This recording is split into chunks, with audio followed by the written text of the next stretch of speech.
Hello viewers, you welcome to another news hour on Jamano Media and Products. We first begin with our headlines. National Assembly elections bring surprises for parties.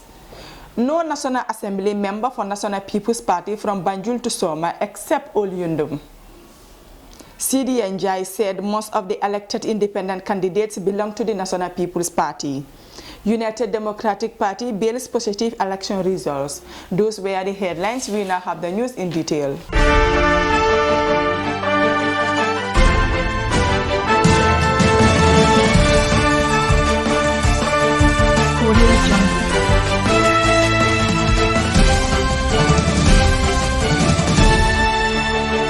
Gambians elected a new National Assembly on Saturday in a poll that produced shocks for most of the country's political parties. The governing National People's Party, which swept the presidential election with 53% last December, lost grounds in the key areas, notably the capital Banjul and the two most populous regions of Kanifing and West Coast region, winning only the seat in the area. The National People's Party, however, swept the two principal regions, URR and the CRR, where the party won all but one seat. The National People's Party made a total national tally of 18 seats out of 53, while its coalition partners NRP and APRC secured 4 and 2 respectively. The rest of the seats went to the main opposition, the United Democratic Party 15, PDOIS 2, and 12 independent candidates. Notably, casualties for the governing party include Alhaji Jawara of Lower Badibu, who alongside 4 others, Baba Gale Jallo, Sekou Marang, Sekou Bajaju, and Fatoumata Jawaro joined NPP after being thrown out of the United Democratic Party 3 years ago. Veteran politician Sidia Jata and founding member of the PDOIS lost his long stay as National Assembly member for Woolly West, but his potage Suwaibu Ture won in neighboring Woolly East. The results also reveal a dramatic loss of ground for the APRC for Fonyi, losing all 5 seats in the region to the breakaway faction loyal to former President Yahya Jammeh. The Gambia Democratic Congress, which was the third most powerful party, only 5 years ago, after coming third in the presidential election and winning 5 seats, now does not have a single seat after losing Nyamina East and Jimara, home of the party leader Mama Kande. The GMC leader Mai Ahmad Fati also failed in his bid to sit in the assembly after losing in Woolly West. While the United Democratic Party may have reasons to celebrate, the party is smarting at the failing bid of Yakumba Jete, who lost to Omar Cham of PDOIS in Sirikunda. The governing National People's Party is reeling from its defeat in the populous settlements in the Greater Banjul area. The National People's Party lost all its presidential election-held territory, right from Banjul down to Soma in the Jara West, except Olyundum.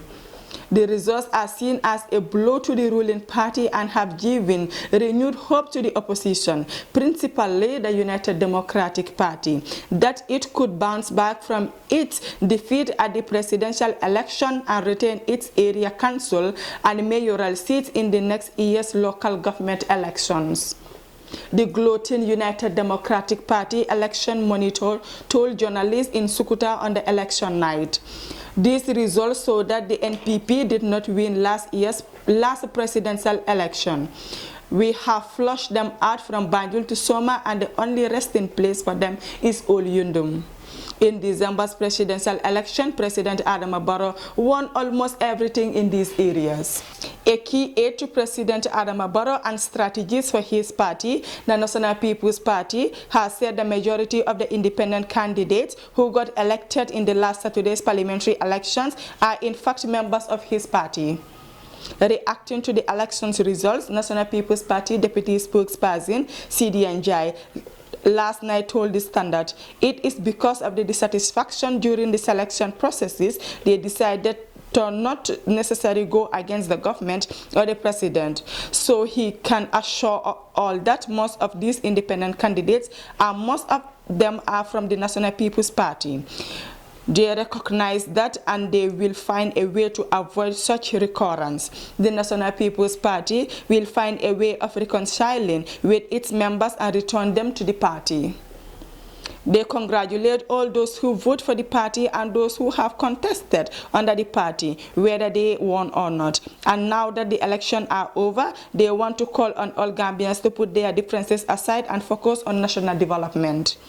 The president profoundly thanks the entire country, especially those who went out to vote on Saturday, and assured that he is committed to continue safeguarding the country's democracy. He takes a pride in building the democracy, Mr. Njai added. On the party's dismissal performance in Banjul, Kanifi Municipality and the West Coast region, Njai said they have taken note of their performance in the Kanifi Municipality, Banjul and West Coast region. They will contest all their regional executives in these areas to discuss what have gone wrong. Despite losing 7 seats in the Saturday's parliamentary elections, the main opposition, the United Democratic Party, has praised the outcome of the votes as a positive result. The party held 22 seats in the 5th legislature, which has been reduced to 15.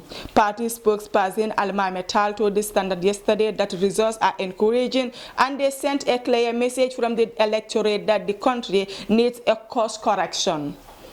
The message is that the different stakeholders, whether they are political parties or independent, need to come together and work out on a program that is going to empower Gambians. The message is also that this is one Gambia we have and that the challenges are ours, all of us citizens. Therefore, it is important that we find a common ground. It is also important that a legislative agenda is put before Gambians that will include Gambians' empowerment and ensure a return to constitutional and our projects that will include electoral and other law reforms. Mr. Tal, a former High Court judge, said the results demand the political parties and independent stance as one for the betterment of the country. The last message from its election is that we must work together because clearly the opposition and the independent candidate have a dominant number in the National Assembly. It's extremely important for all of us to learn the message the electorate is trying to impact and focus on a more inclusive kind of politics, he said. According to him, the Gambia must be safe first before we can hold each other accountable and keep our leaders honest. He said while the party is disappointed that it didn't retain some of its seats, it took solace in the new grants that it conquered. Before we had nothing in Banjul, but now we got at least one. In some key areas, we are disappointed that some of our candidates did quite well, Mr. Tal said. Meanwhile, Tal urged that the Gambia's election process remains topsy-turvy. The election process itself is in serious need of reform. Diaspora voting has not been enabled, even though the Supreme Court made a declaration. Those were the stories for our today's newscast. But before we take a leave of you, let's take a recap on the top stories. National Assembly elections bring surprises for parties. No National Assembly member for the National People's Party from Banjul to Soma except Oluyundum. Sidin Jai said most of the elected independent candidates belong to the National People's Party. United Democratic Party builds positive election results. Those were the stories. Thank you for joining us with your presenter, Maria McGillen. Do have a nice day.